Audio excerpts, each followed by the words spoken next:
ডিভোর্সে 10 বছর পর আবার নিজের প্রাক্তন স্বামীর বাড়িতে প্রবেশ করলাম।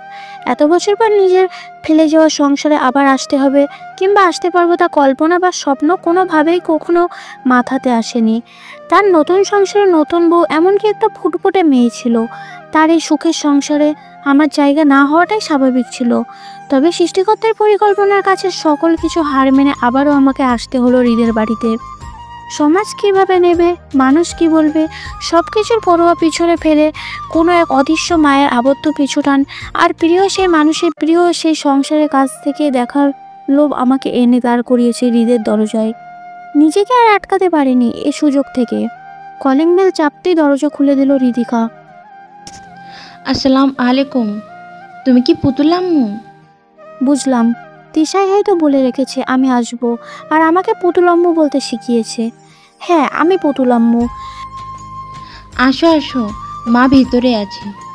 আমি তোমার জন্য কতক্ষণ ধরে অপেক্ষা করছি। তুমি আসতে তো দেরি করলে কেন বলো তো? বাড়িতে কাজ ছিল তো তাই। কিন্তু আমি তো তোমার জন্য চকলেট আনতে ভুলে গেছি মামনি।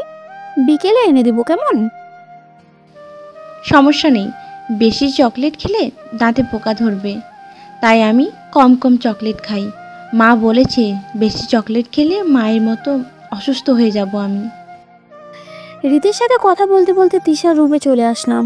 রুমটা ঠিক তিশার বললে চলে না, রুমটা হৃদের, যে রুমে 10 বছর আগে আমি আর হৃদ থাকতাম। নতুন বউ সাজে এই রুমে এসে বসানো হয়েছিল আমায়। আজ বহু বছর পর আবার বসলাম সেই ঘরটাতে।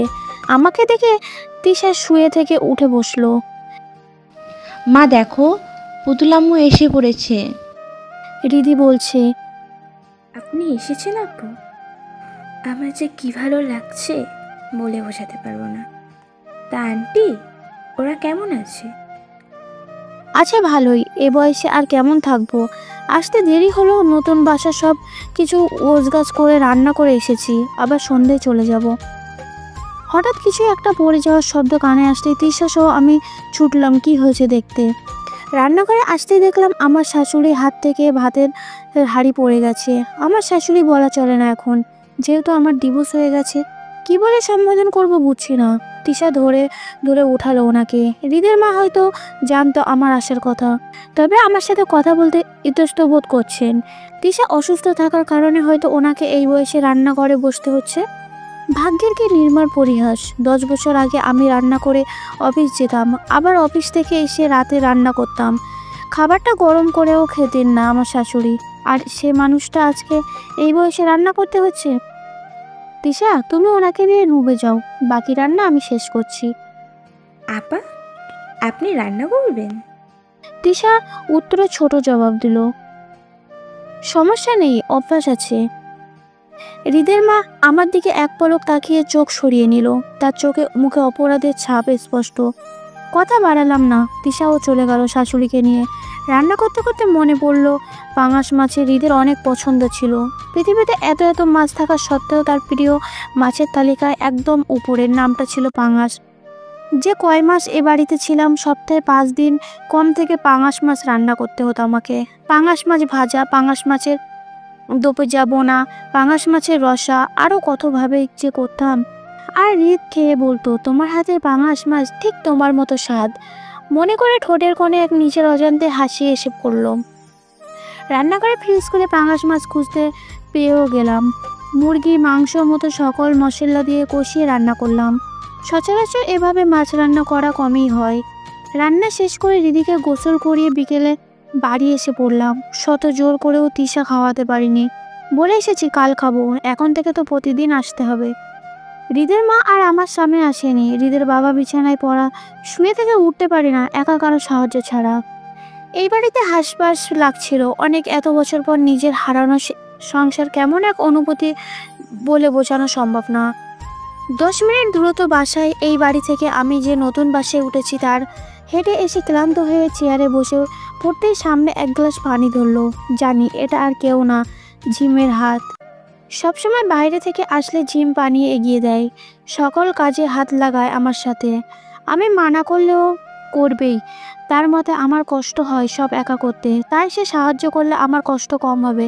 ঝিমের বয়স এবার 12 চলছে, আর 1 মাস পরে 13তে পা রাখবে। পারন্ত বয়স উচ্চতা প্রায় আমার সমান হয়ে উঠেছে, লক্ষ্মী একটা মেয়ে।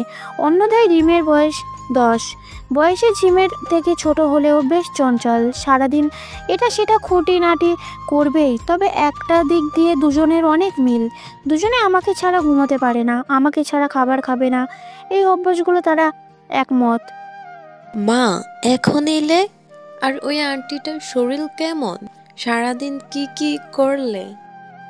রিমের এত প্রশ্নে বিরক্ত হয়ে ঝিম বলল, আহ রিম, শুরু হয়ে গিয়েছে তোর বকবকানি।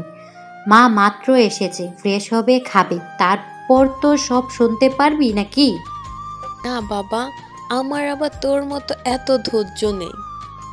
রিম তুমি আবার আপুকে তুই করে বলছো? আমার চোখ পাখানিতে হালকা চুপসে গেল। রিম সব শেখাতে পারলেও এই জিনিসটা কিছুতেই রিমকে আয়ত্ত করতে পারিনি। সে ঝিমকে তুই করেই বলে বারবার, এতে অভ্যাস। ঝিম কোনো আপত্তি করে না, তবে আমি বকা দেই। থাক মা, আমারই তো বোন, তুই বললে কিছু হবে না। হয়েছে, এতক্ষণ তো দুইজন ঝগড়া করছিলে, যে আমি বকা দিলাম এখন বোনের পক্ষই ধরা দিতে হচ্ছে, তাই না? খাবার টেবিলে পাঙাশ মাছ এভাবে হতে দেখে বেশ চমকালো হৃদ, তবে কিছু জিজ্ঞেস করলো না কাউকে। হৃদিতাও খাবারটা বেশ মজা করে খেয়েছি। তিশা খেয়াল করতে আনমনে কিছু একটা ভেবে হাসলো। পরেক্ষণের মুখে এক অনুষ্ঠিত ছাপ পড়লো, চোখের কার্নিশটা বেয়ে 2 ফোঁটা জল গড়িয়ে পড়লো। মুহূর্তে তার হাত দিয়ে মুছে নিল ও, যা সকলে আড়ালেই থাকলো।